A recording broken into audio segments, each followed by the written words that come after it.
बहुत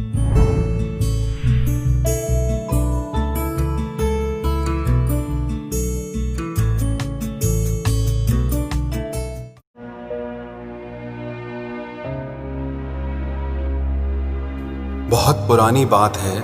किसी नगर में राजेश नाम का एक नवयुवक रहता था। उस बेचारे के माँ बाप की मृत्यु हो चुकी थी। बहुत ही गरीबी में उसके दिन गुजर रहे थे। जैसे तैसे काम करके वो अपने खाने के लिए आटा और चावल ले आता था। घर आकर वो अपना भोजन बनाता और खा पीकर सो जाता। उसकी जिंदगी ऐसे ही संघर्षों से गुजर रही थी। एक के बाद एक मुसीबत उसकी जिंदगी में लगी ही हुई थी। एक दिन उसने अपने खाने के लिए 4 रोटियां बनाई। हाथ मुंह धोकर जब वो वापस आया तब उसने देखा सिर्फ 3 ही रोटियां बची है। दूसरे दिन भी यही हुआ। तीसरे दिन उसने रोटियां बनाने के बाद उस स्थान पर नजर रखी और उसने देखा कि कुछ देर बाद वहां एक मोटा सा चूहा आता है और एक रोटी उठाकर वहां से चला जाता है। और उस दिन वो लड़का उस चूहे को आखिर पकड़ ही लेता है। वो चूहा बोला, भैया मेरी किस्मत का क्यों खा रहे हो? मेरे हिस्से की चपाती मुझे ले जाने दो। तो राजेश बोला, तुम्हें अगर ये रोटी ले जाने दी तो मेरा पेट कैसे भरेगा? मैं पहले से ही अपनी जिंदगी से परेशान हूँ और ऊपर से पेट भरकर खाना भी ना मिले तो मैं क्या करूँगा? न जाने मेरी जिंदगी में खुशियाँ कब आएंगी। आखिर कब मेरी जिंदगी से ये दुख और परेशानियां खत्म होंगे? तो इस पर चूहे ने बोला, तुम्हारे सारे सवालों का जवाब तुम्हें मतंग ऋषि दे सकते हैं। तो राजेश ने पूछा, कौन है वो? चूहे ने उत्तर दिया, वो एक बहुत पहुंचे हुए ऋषि हैं। उत्तर दिशा में कई पर्वतों और नदियों को पार करके ही उनके आश्रम तक पहुंचा जा सकता है। तुम उन्हीं के पास जाओ, वही तुम्हारा उद्धार करेंगे।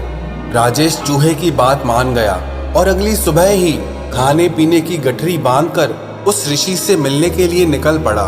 काफी दूर चलने के बाद उसे एक हवेली दिखाई दी और राजेश ने वहां रुकने के लिए उनसे रात भर के लिए शरण मांगी। उस हवेली की मालकिन ने पूछा, बेटा कहाँ जा रहे हो? तो राजेश बोला, मैं मतंग ऋषि के आश्रम जा रहा हूँ। तो वो मालकिन बोलने लगी, बहुत अच्छा, उनसे मेरे भी एक प्रश्न का उत्तर मांग कर लाना कि मेरी बेटी 20 साल की हो गई है। वो देखने में बहुत सुंदर है, उसमें हर प्रकार के गुण भी विद्यमान हैं, लेकिन अभी तक बेचारी ने एक भी शब्द मुंह से नहीं बोला है। उनसे ये पूछना कि मेरी बेटी कब बोलना शुरू करेगी। और ऐसा कहते कहते वो हवेली की मालकिन बहुत रोने लगी। तो राजेश ने उनसे कहा, आप बिल्कुल भी परेशान मत हो, मैं आपका उत्तर लेकर जरूर आऊँगा।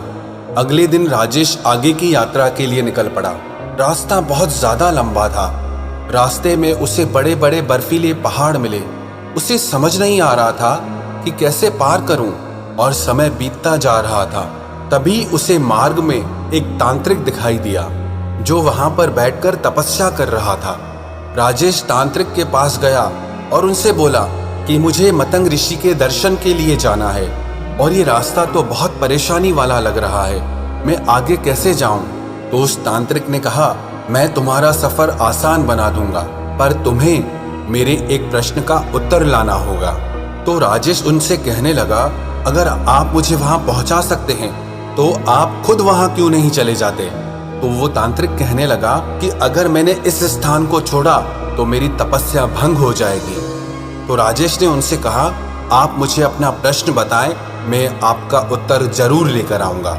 तो वो तांत्रिक कहने लगा, उन ऋषि से पूछना कि मेरी तपस्या कब सफल होगी, मुझे आत्मज्ञान कब प्राप्त होगा। इसके बाद तांत्रिक ने अपनी तांत्रिक विद्या से उस लड़के को पहाड़ पार करा दिया। अब आश्रम तक पहुंचने के लिए सिर्फ एक नदी ही पार करनी थी और वो लड़का इतनी बड़ी नदी देखकर बहुत घबरा गया। तभी उसे नदी किनारे एक बड़ा सा कछुआ दिखाई दिया।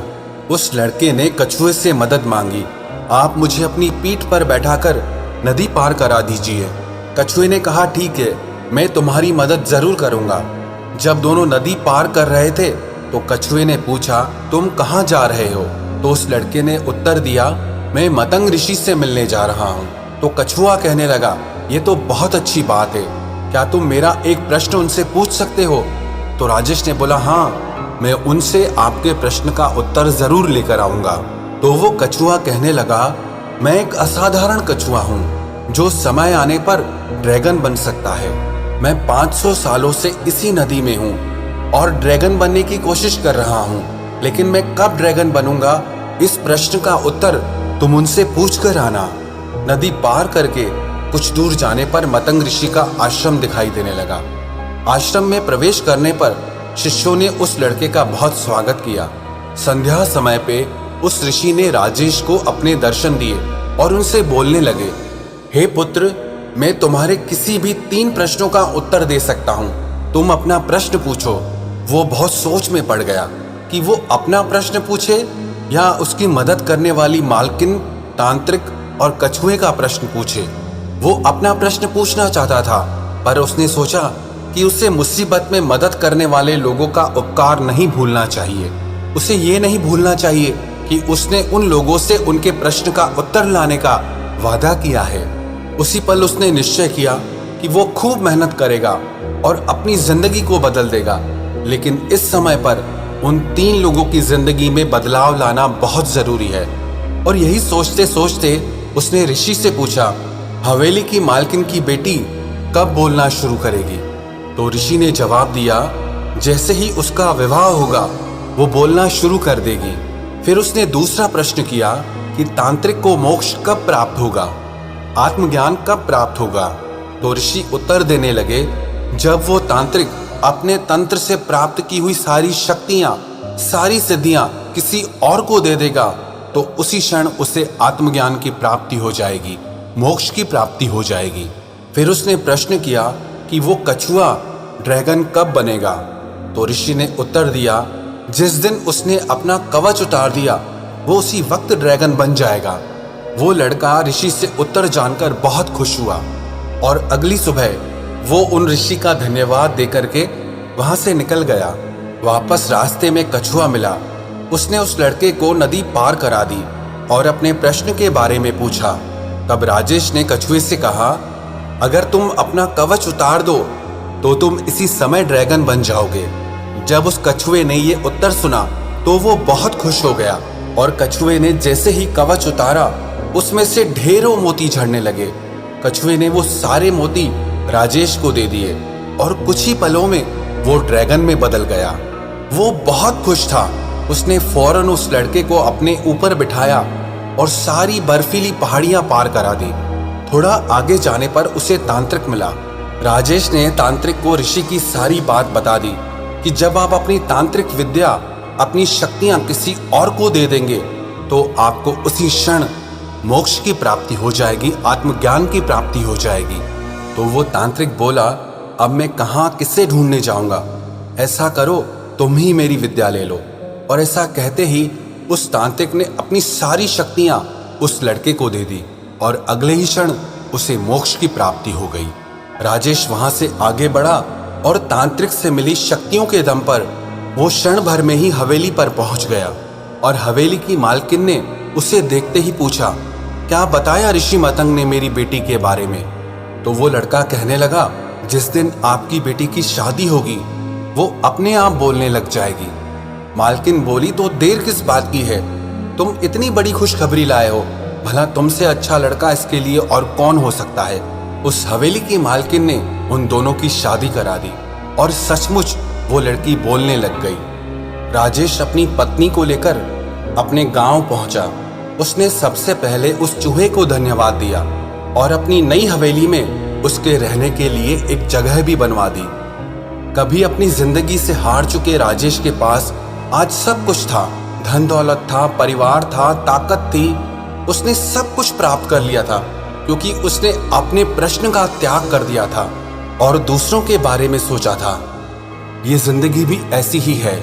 कई बार जब हम अपना स्वार्थ छोड़कर किसी दूसरे की मदद करते हैं, किसी और का भला करते हैं, तो वो कुदरत, वो प्रकृति हमें उस भलाई का बदला 100 गुना करके लौटाती है।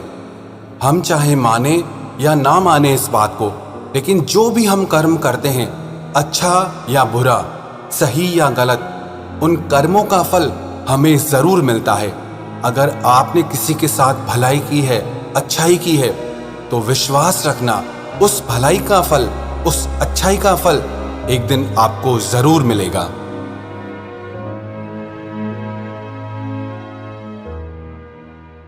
सब्सक्राइब करो, वीडियो को लाइक करो, कमेंट करो और